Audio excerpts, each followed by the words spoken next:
11:45 p.m. My phone lit up the darkroom with a single notification. A forwarded bill from the Zenith Lounge. $15,000.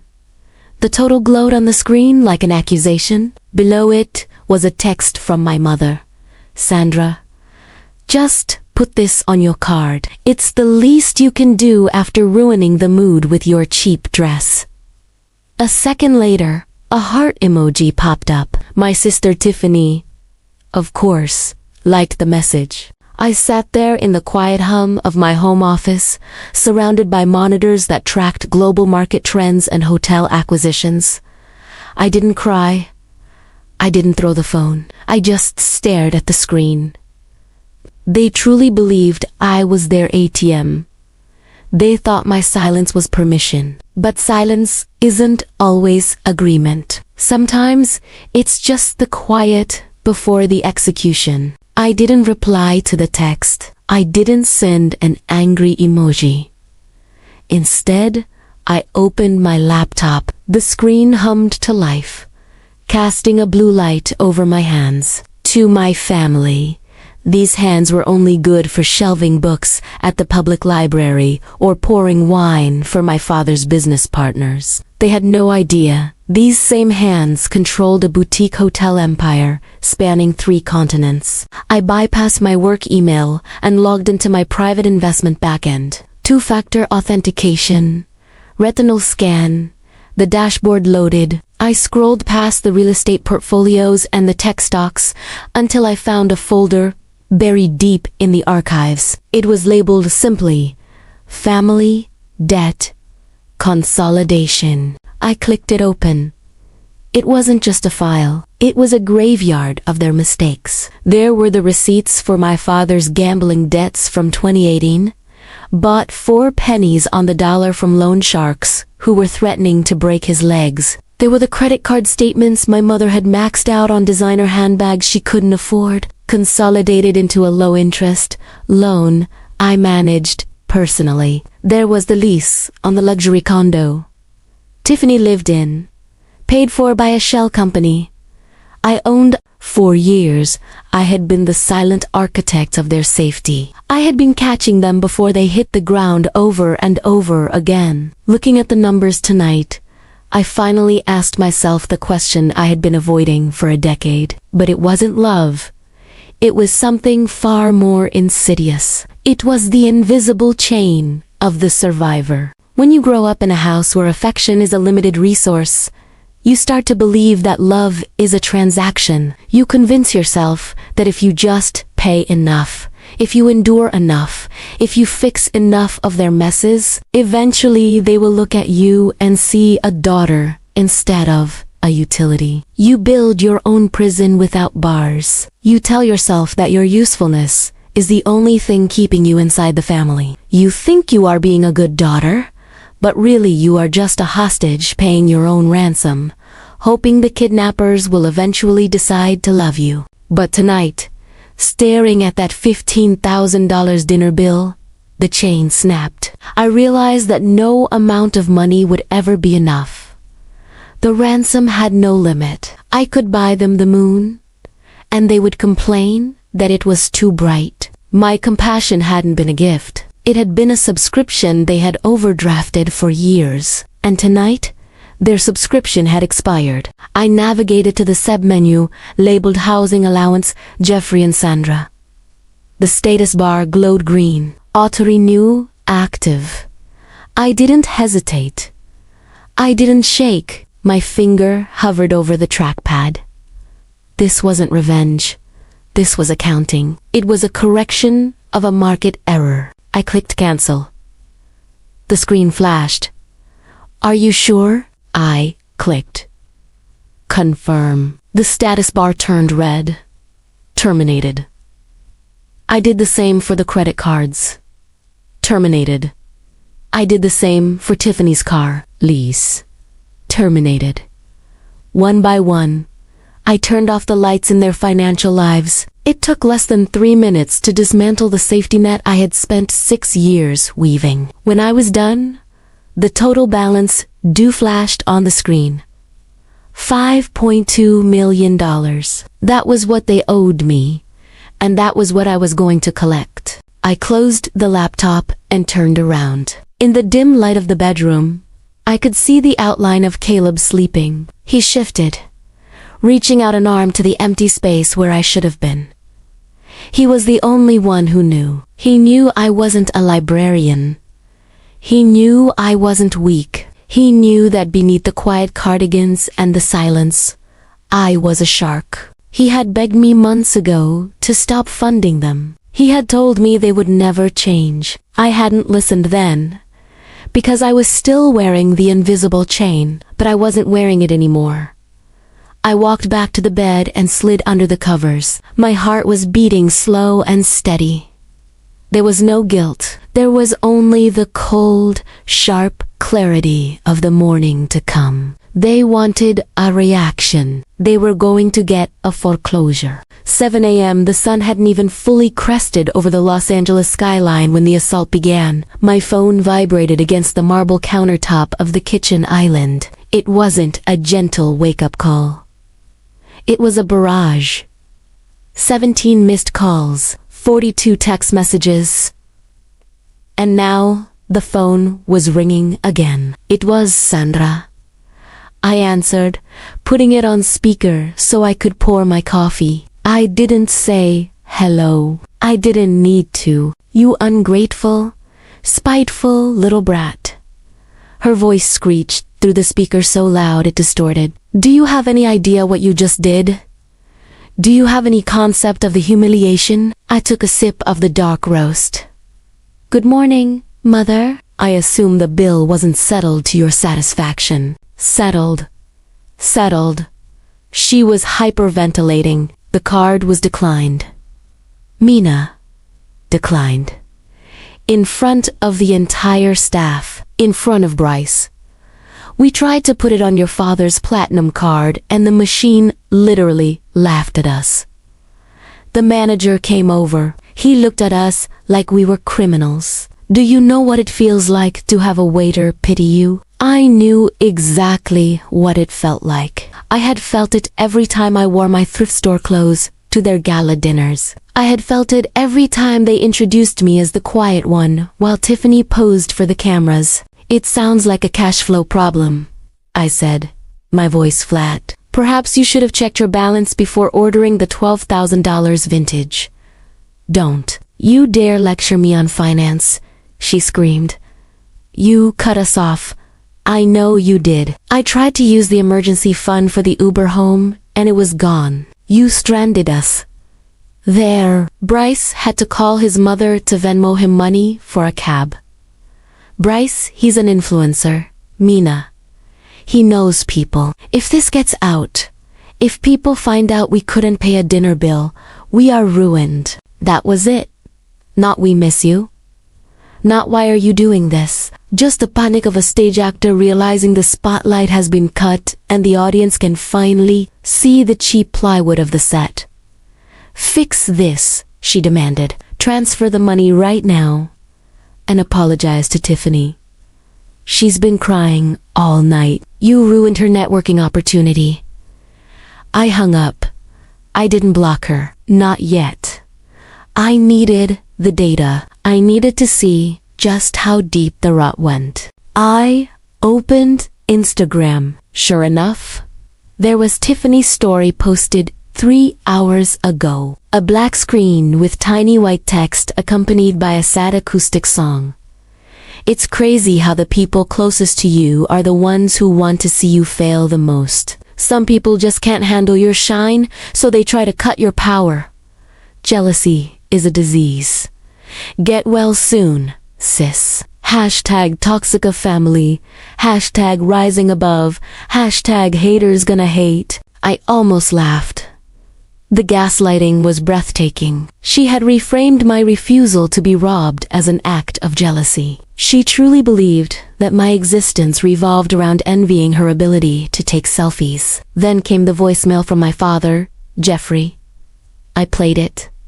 His voice was thick, slurring slightly. He'd been drinking. Mina, you listen to me.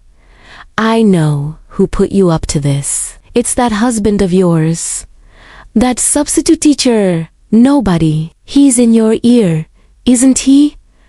Telling you to hold out on your family. He's a leech, Mina. A parasite. He sees a little bit of money in your account, and he wants it for himself. You're letting a stranger destroy your bloodline. You fix this, or so help me God. I will come down there and remind you who made you. I looked over at Caleb. He was sitting at the table reading a tech journal on his tablet. He wasn't a substitute teacher. He was the founder of a learning platform valued at $900 million. He had bought my father's gambling debts anonymously 3 times just to keep my childhood home from being firebombed by bookies. He was the only reason they still had a roof over their heads. And they called him a leech. Caleb looked up, hearing the venom in the voicemail. He didn't get angry. He just looked at me with a sad, knowing smile. They're not mad that they lost the money, he said softly. They're mad that they lost their power over you. He was right. For years they had operated on a simple premise. I was the resource, and they were the management. Resources don't have opinions. Resources don't have boundaries, and resources certainly don't turn off the tap. But I wasn't a resource anymore. I was the chief executive officer of my own life, and I had just identified a massive liability. I deleted the voicemail. I didn't respond to the text. I didn't engage with the Instagram drama. To them, this was an emotional war. They wanted to fight. They wanted me to scream back so they could call me hysterical. They wanted me to defend myself so they could twist my words. But I wasn't going to fight. I was going to liquidate. I stood up and smoothed down my blazer. It was time to go to work. Not to the library, but to the glass-walled office downtown where my real name was on the door. Are you ready? Caleb asked. No, I said, grabbing my keys. I'm overdue. I didn't block their numbers. Blocking them would have been emotional. It would have been a reaction. I needed to be proactive. I silenced the notifications and got into my car. I drove past the public library on 4th Street. That was where my family thought I worked. For 5 years, I had led them believe I spent my days stamping due dates and organizing the Dewey Decimal System. It was a convenient fiction. It made me unthreatening. It made me safe to bully because in their minds, a librarian didn't have the resources to fight back. I didn't stop at the library. I drove 3 blocks west to the glass and steel skyscraper that dominated the skyline. I pulled into the underground garage, bypassing the visitor lot and sliding into the spot marked Reserved, CEO. Taking the private elevator up to the 42nd floor, I felt the shift happen in my body. The hunched shoulders of the dutiful daughter straightened. The apologetic expression vanished. I wasn't Mina the disappointment anymore. I was Mina, the majority shareholder. The doors opened directly into the lobby of MV Holdings. The receptionist nodded as I walked past. Good morning, Miss Vane. Elena is waiting for you in conference room. Elena was my attorney. She wasn't a family lawyer who handed out tissues and talked about reconciliation. She was a corporate shark who specialized in hostile takeovers and asset liquidation. She didn't deal in feelings.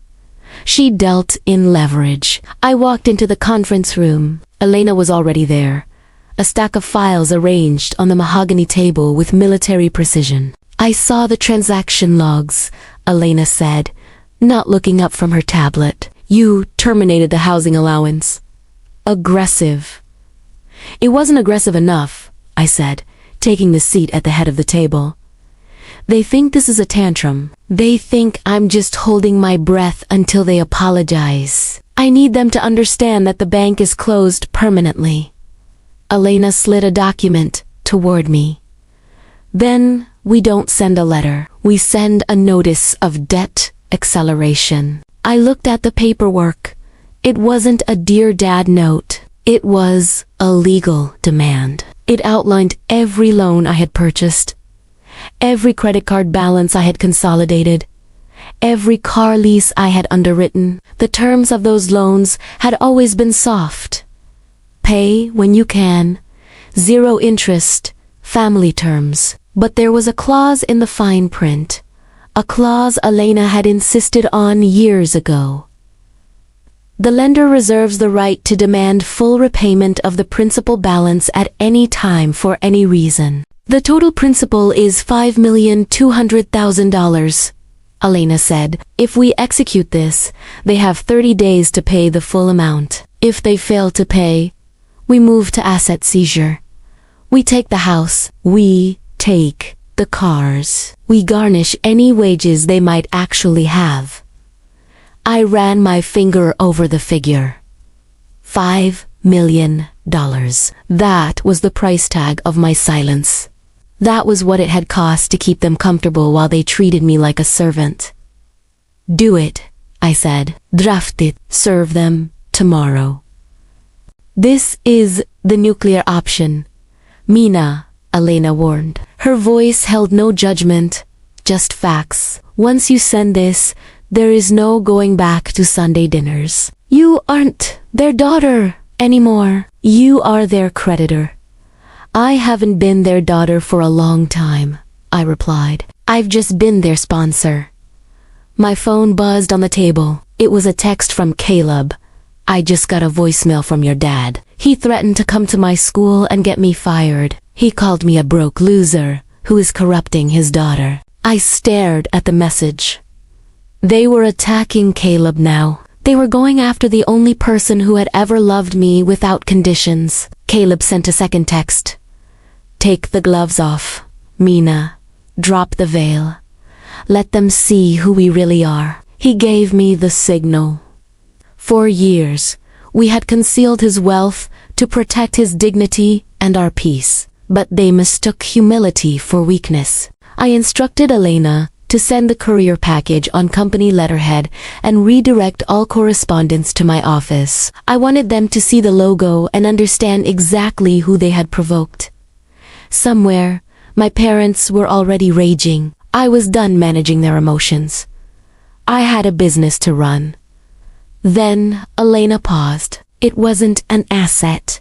It was a liability. A second mortgage from 3 years ago, taken out on the family home for $250,000. I hadn't authorized it. The co-signer's signature bore my name. It was a perfect forgery. But on the signing date, I was in Tokyo. My father had forged my signature, using my credit to fund Tiffany's so-called success Dubai trips, a G-Wagon, a fantasy life, financed by fraud. If he had defaulted, the bank would have come for me. This wasn't a civil matter. It was bank fraud, an aggravated identity theft, federal prison, mandatory minimum. I didn't flinch. I told Elena to prepare the police report, but hold it. I needed an admission. Public. Irreversible. I invited them to dinner at the Zenith Lounge. They arrived arrogant, overdressed, convinced this was my surrender. They ordered extravagantly, assuming I would pay. When the check came, it didn't go to me. It went to Caleb. The waiter addressed him by name and asked him to review deed transfer documents. Caleb signed casually. The bill went to the house account. That was when it landed. We owned the building. We owned the restaurant. I slid a folder across the table, a notice of debt acceleration. They owed me $5.2 million payable in 30 days. Beneath it was the forged loan application. I told them plainly, I hadn't reported it yet. They would avoid prison, but they would lose everything else. Tiffany's influencer boyfriend left immediately. Status evaporated fast without money behind it. 30 days later, they defaulted. I sent the eviction crew. Watching them move into a walk-up they once mocked, I understood their arrogance had always been rented. Without possessions, there was nothing underneath. We sold the house and donated every dollar of recovered equity to a scholarship fund for first-generation students, turning greed into opportunity. I deleted the last remaining folder tied to them and closed my laptop. For the first time, the prison door was quiet, but unlocked. If you've ever had to buy your own freedom from the people who should have given it freely, you're not alone.